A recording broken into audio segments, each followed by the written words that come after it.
Showbeel, Jennifer Eccles and Loire in the middle, and Bill Plaisir, but down to the line, Showbeel. Showbeel was very good at Trentham last time out. How has she trained on since then? Yeah, very happy with her. I think she'll be better suited to the 2,000 metres too. Okay, and Kokobassi, what are your expectations there? Well, a good run last start, and she shouldn't be far away. But Pineapple Girl's going to streak them. Pineapple Girl is going to lap up the 22.38 and trot in. Pineapple Girl, a newcomer to your Matamata stable. Just tell us your impression of her.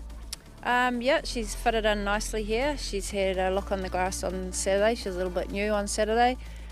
She worked with on the rocks this morning, much more professional, actually quite eye-catching in her work this morning. So yeah, last start win in Melbourne with Mickey Dion.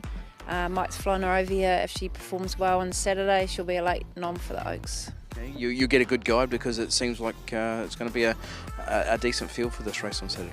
Those filly races are always good. There's some really nice 3-year-old fillies around. So look, she didn't beat much when she was in Melbourne, but you know, Mike doesn't see anything over here that he doesn't think is half a chance. Loire kicks. Loire wins the 1,000 guineas. Michael McNabb again beats home Jennifer Eccles. Third in Travelling Lightning came. Yeah, really happy with her since run at Trentham. Obviously that was a big effort that day coming from back when it was a hard day to make ground, but no, she's progressed well since. Yeah, obviously she's in the Derby nominations, but the Oaks is the path you going the fillies' way? Yeah, 100%. She looks like a big chance in the Filly of the Year series as well, so after Saturday all going well, she'll carry on to the Lowland and then hopefully the Oaks.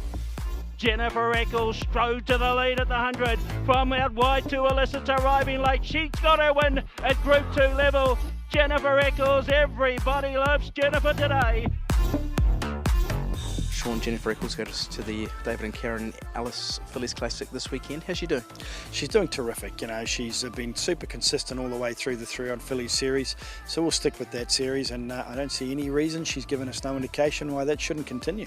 She has been just a revelation this season, hasn't she? Every time she hits the line strongly, and condition this weekend, how is she? Yeah, that's right. Look, she's consistently running the fastest last 600, which is good. She's had wide gates, and you know, obviously a good gate would be very helpful because she perhaps doesn't have to get quite as far back as she has to from those particularly wide barriers, especially going forward to an Oaks. So you know, that's paramount to us, and if she can get a bit of cover and run the 2,000 out, which we think she will, you know, she's going to take some holding out for sure. New jockey this weekend, Jason Waddell. How does that affect the dynamic? Oh well, look, we've had some nice riders who have forced a rider in that, as I say, in that particular pattern that hasn't exactly suited, but he's got great hands, Jason, and he's a very good, probably the best reader of a race while it's unfolding. So I don't doubt there'll be any disadvantage there. Okay, yeah, safely through this weekend. What does she do next? Look, she'll head to probably Hastings or perhaps the Sunline, certainly one of the lead into the Oakses, assuming she's run the 2,000 metres out strongly, of course, at Te Rapa, and if that's the case, we'll press on to the Oaks. Once again, I suppose the same as some of these other good fillies like Travelling Light. If we aren't confident she's run the 2,000 out strong enough, we have to reassess and come back to the mile and perhaps even look at Australia.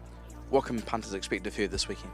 More of the same. You know, she's. I don't think she's let punters down in any way. She's certainly run terrific races every time, and I wouldn't expect it to be any different again on Saturday.